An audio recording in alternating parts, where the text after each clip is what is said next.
This is the Dynasty Vipers Vipercast.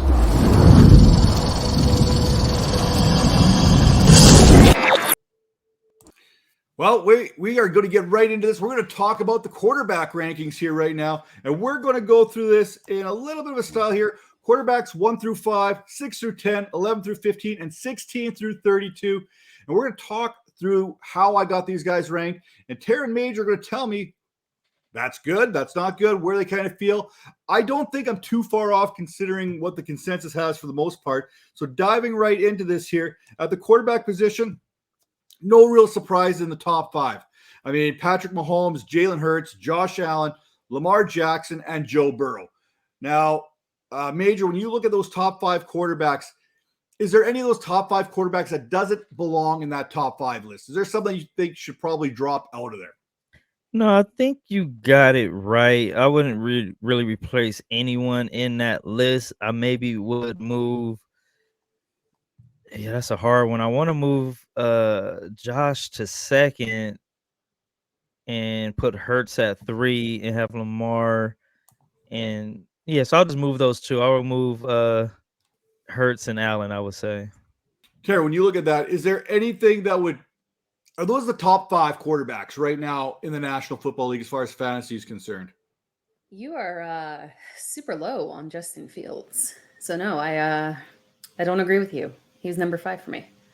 You or really? No. I take that back. Number 4. Sorry. Now that I look, number 4. Yeah, I have him above Joe Burrow. I would love to hear your Justin Fields haterism explanation here. I don't hate Justin Fields. I mean, I got him in the next group. I'm 2 spots lower compared to the consensus, so I wouldn't exactly call that haterade like I have maybe on some of these other quarterbacks a little bit further down on the list. But for Justin Fields, I'm just not there yet. I mean, give me some more passing down the field. The Konami code stuff is what's going to keep him inside the top 10. I got no problem keeping Justin Fields in the top 10 as far as rankings are concerned, but I need to see how him and DJ Moore are going to work. When you look at the stats there last season with between the Chicago Bears and the Atlanta Falcons, they were probably 2 of the worst teams in the league when it came to catchable balls. I think it was Scott Barrett that put out a tweet here earlier in the day talking about the catch rate and the catchable ball rate for the Bears and the Falcons, basically diminishing wide receivers for those teams. Well, if your receivers are getting diminished because there's not catchable balls, that's going to affect the quarterback play and those extra fantasy points. For me, Justin Fields, he's on his way up the list. He's moving on up. I don't know if he's going to be top 5 this season, but in Dynasty, I can see how you could make the argument as him as a top 5 quarterback in Dynasty. But for redraft, there's too many questions right now with this Bears offense for me to put him there. I need Darnell Mooney to come back to life. I need Cole Kmet to come back to life. And you guys know me, I'm a big Mooney stan, so I'm never going to go away from him. But I need to see something more out of him. Maybe with DJ Moore being there and Darnell Mooney being allowed to be a number 2 wide receiver, maybe that opens things up for Justin Fields, gives him a few more weapons to work with there. But right now, until I see that catchable rate go up a little bit, I can't move Justin Fields up. I just can't do it right at this time. Yeah, he needs a prove it year. I think this season would be good for him. And it might not even be a proven year. It could be a prove it 6 weeks or 7 weeks off the get-go. If he can come out and ball out right off the get-go, I mean, that could turn a lot of heads. Like I said, he's still, in my opinion, he is a quarterback 1. He's just not in that top 5. So when you look at quarterback 6 through 10, I've got it as Trevor Lawrence, Justin Herbert, Justin Fields, Deshaun Watson, and then Dak Prescott rounding out that top 10. So I've got Justin Fields. He's sitting right there, 2 spots lower than where the consensus has him, knocking on the door, but he's still got to get above Justin Herbert, get above Trevor Lawrence, and then obviously get ahead of Joe Burrow, where I'm not there, but Tara is. Now, when you look at these guys, Tara, outside of Justin Fields being there at number 8, are you okay with the rest of this? Because there's another quarterback that got a little bit further down that I think a lot of people could make an argument being a lot higher. I'm not okay that I didn't get my Justin Fields rebuttal, but outside of that, I am okay with the rest of this. I too prefer Trevor to Justin Herbert. I know people, I don't know, maybe is it Justin Herbert that you feel is a little bit underrepresented maybe in your rankings, but I think that one's fine. Deshaun Watson, I think that's a fine ranking. Dak, I think that's fine for him. He's a QB1, but you can't overly expect out of him that top 5 upside. So that's a fine position for him. So other than the Justin Fields lack of leap of faith, I'm okay with these. Andrew, what do you think there? You look like you're eyeballing something there. It's not quite sitting right. Yeah, I'm looking at Watson. Like, I feel like he needs a proof. Like, last year wasn't impressive at all. I know he came in late in the season, but you can tell the rust was there. He didn't look like he had a good grasp of what was going on in that offense. Maybe this offseason he has enough time to build on that. They do have a great team around him, but and Dak. Like, Dak is another one. I'm kind of like, I would have to move. I hate even saying this. I have to move Cousins up into into that maybe 8th rank, ninth. Who else? Ooh. And maybe Tua. Like, we got Tua kind of low here too, but I'll let you get going to the next phase. Yeah, when I look at Watson here, I look at Amari Cooper, I look at Elijah Moore, I look at David Njoku there, I look at Cedric Tillman. I see good options in the passing game. They've still got a good offensive line. They've probably got the best defense in the league. They literally just added Zadarius Smith. I know a lot of people don't look at defenses when they look at their offensive and the offensive rankings. But if you've got pass rushers like Myles Garrett and Zadarius Smith coming at you, that is going to get you the ball back. More opportunities leads to more fantasy production. And then as far as Dak Prescott's concerned, I mean, this is still one of the best offenses in the National Football League. And it didn't really lose a whole heck of a lot in the offseason. Say what you want about Ezekiel Elliott. I think Tony Pollard is fine. He's going to be able to do what he's got to do there. But they added Brandon Cooks to CeeDee Lamb and Michael Gallup. So their receiving core actually got a little bit better, in my opinion, even though they lost Dalton Schultz. But we saw Jake Ferguson there, Peyton Hendershot step up last season. So I like both those guys. But now when you get after that, this is where it gets interesting. So to round out my top 12, my quarterback ones is going to be Jared Goff and Kirk Cousins. Now, Jared Goff is kind of an interesting one there because that is where I'm higher on than most people there. I got him about 6 spots higher than most people. We're talking about an offense that was top 5 last season. Jared Goff was criminally underrated. And if you're one of those people that sits back on a quarterback, he's a pretty good quarterback to go out there and get. This is still going to be a very good offense. They're going to get Jameson Williams back in the back end of the season. Now, his home and road splits are completely different. If he could play every game at home, he'd be the QB1. Let's call it the way it is there. So we got Kirk Cousins. And if Kirk Cousins didn't have to play a primetime game, he would definitely move up on this list as well. He'd be the number one. Kirk Cousins is one of those other quarterbacks that's criminally underrated. He's going to slide in my top 12. That means Geno Smith comes in at 13 after throwing for 4,000 yards last season. And so that some people might kind of be like, oh, man, that's not right. You're doing them dirty there.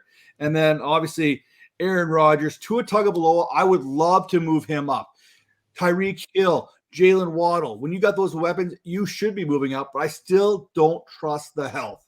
It's going to be a concern. That head injury, he's one hit away. I know everyone's one hit away in the National Football League, but it seems like that's more intense when you look at that. And then you can continue on here. Derek Carr is a guy I really like. We talked about this with Michael Thomas when we talked about our news and notes.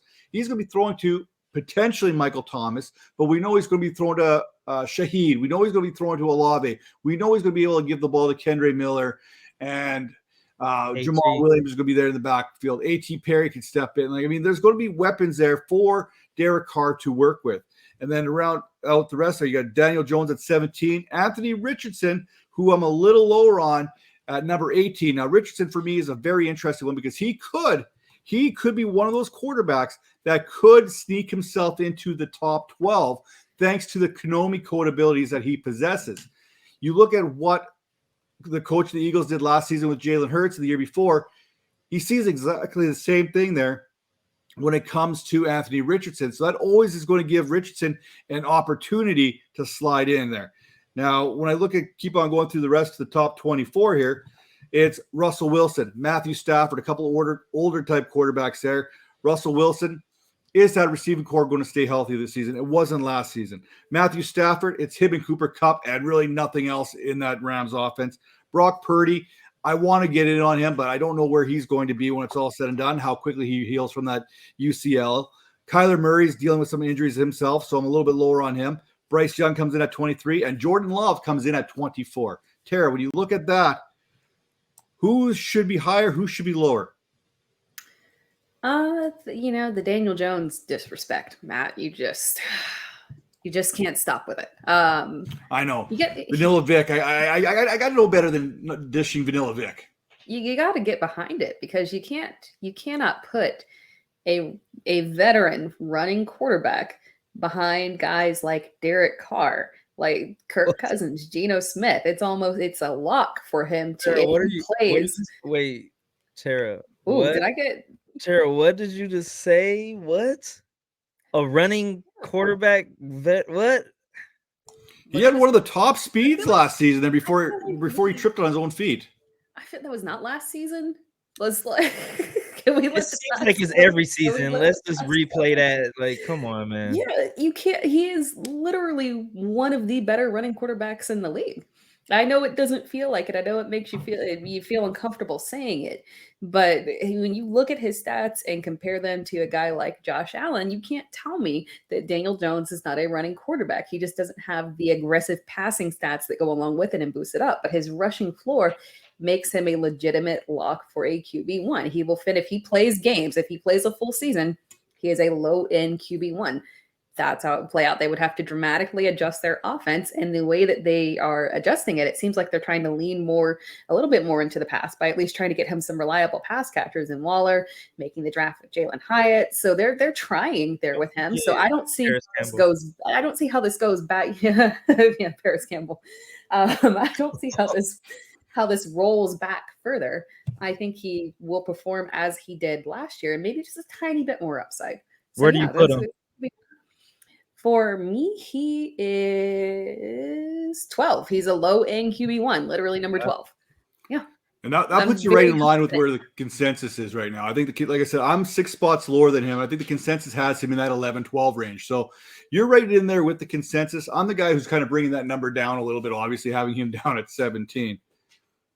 If he plays his game, he will finish above a guy like Dak Prescott.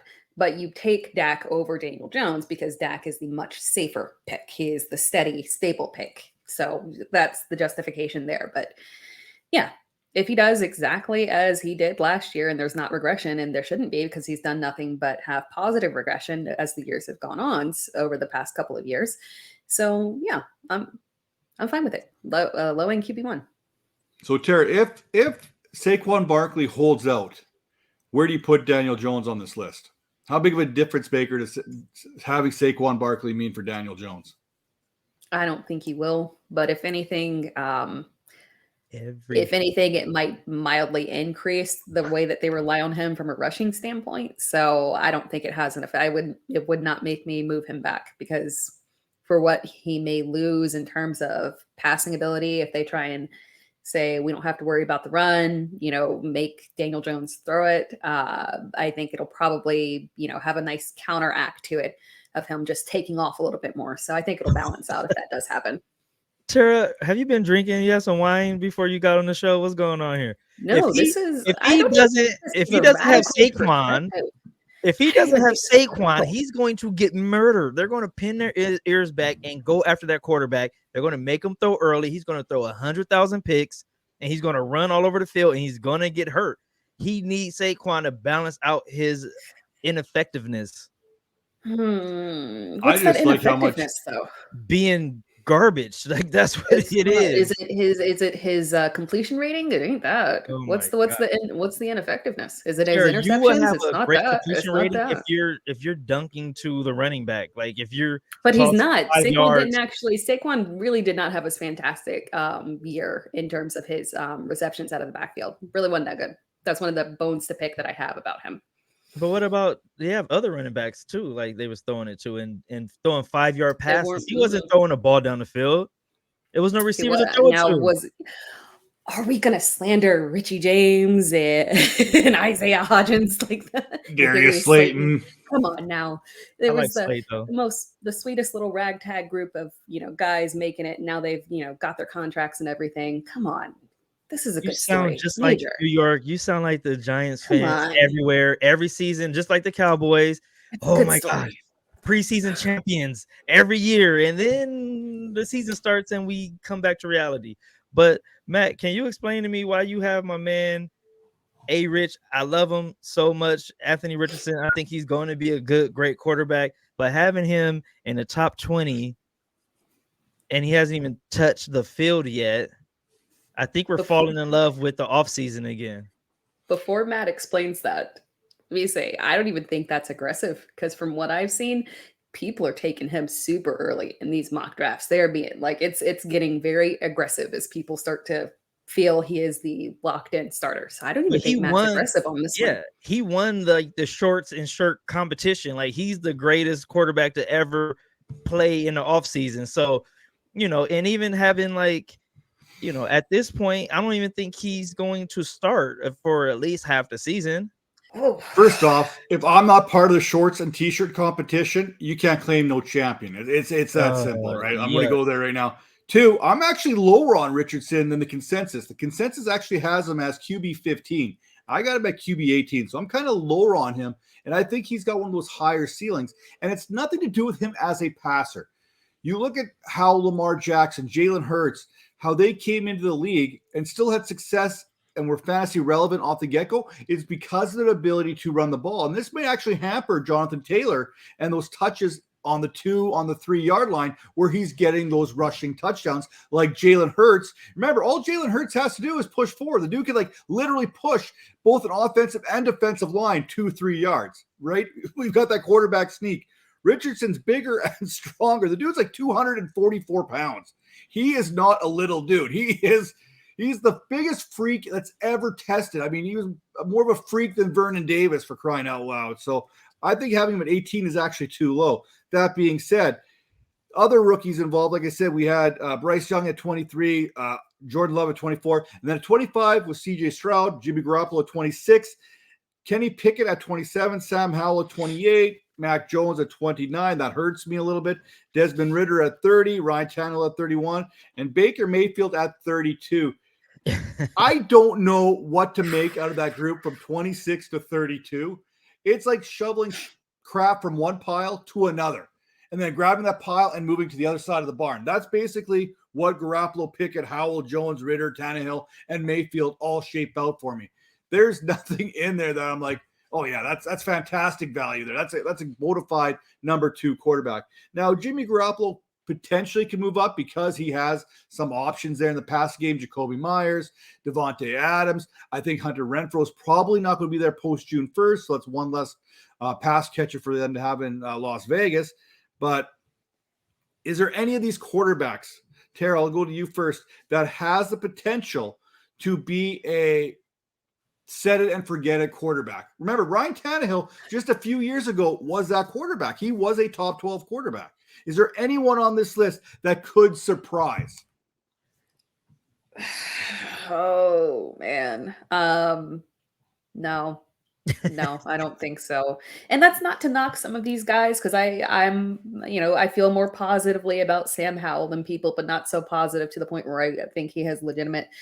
Just statistically, I don't think that QB1 is within the realm of possibility for him this year. Maybe he can get there. We know Mac Jones, no Tannehill. Yeah, he can, but I don't think you can even, take that risk of drafting him that way. Something goes slightly sideways and all of a sudden we see Will Levis. So yeah, no, this group right here. Some potential QB2s, but no QB1 upside. I think you're sleeping on Sam Howell. I know you gave him a little love right there, but y'all both are really sleeping on Ridder. Like, what's going on? He has 2 of the best young receivers in the game. Well, one being a tight end, but you got at the end of the season, Ridder was he was throwing that ball around. He was slinging the ball, man. I don't understand. Y'all be sleeping on the man. And they have a running back now. There's going to be a lot of dink and dunk going on. There's going to be a lot of. Don't sleep on Ridder. I think he's going to have a way better season. And the dude's a winner. You see what he did at Cincinnati. No one even knew what Cincinnati really was until he got there and figured it out. But I would move Kenny Pickett down. I would move Jimmy G down. And I would move Sam up. And I would move Dez up. Tannehill always finds a way to be okay. So I don't know if he's the second to last, but And I would CJ, he's young. These young guys, I think we give the young guys way too much love without even touching the field yet. I'm gonna anticipate that your reasoning, Matt, just based off of me like peeking at your running back rankings, is very similar in the fact that not that I don't like Desmond Ritter. I think that he can manage the offense better than people expect. Called him a game manager, the But nicest way I've ever heard. no. I'm not saying he's a game manager. I'm saying that is how he will be essentially utilized because they want to be an aggressive run offense. And there's just going to be way too much volume on the ground, even though I think there's going to be a decent amount of volume through the air, not enough to give him massive upside. So it's not a knock on him. I just don't think that his utilization is going to amount to a ton, unfortunately. You're absolutely right. 2 words for you: Arthur Smith. When Ryan Tannehill was his most successful, it was because Arthur Smith was running the ball there in Tennessee, which meant that Ryan Tannehill had to be efficient with his opportunities, and he took advantage of that. He also had a guy named A.J. Brown out there that's one of the best yards after the catch runners in the National Football League. Drake London, not quite there, very good, one of the top young receivers in the game today. Yeah. Kyle Pitts, hey, you know what? We want Kyle Pitts to be something, and until he is something, what can you say? I mean, we can hope. I mean, it's like the Tommy boy. I mean, I could stick my head up a bull's ass there and tell you there's a T-bone in there, but I'd rather take the butcher's word for it. And right now, the butcher ain't telling me nothing on Kyle Pitts. Well, couldn't we say the same thing? Couldn't we say the same thing for all the rookies you had ranked atop all these veterans?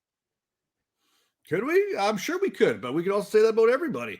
And also Ritter had 26, 33, 26, and 30. The last game he had 30, 244 yards, and 2 TDs. Like, if they throw the ball 30 times, I'm happy with that. He's going to be all right.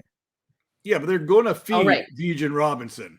It's going to happen. But it's going to be a lot of catches in there, I think. I think he's gonna have like an Austin Eckler type of effect on his game.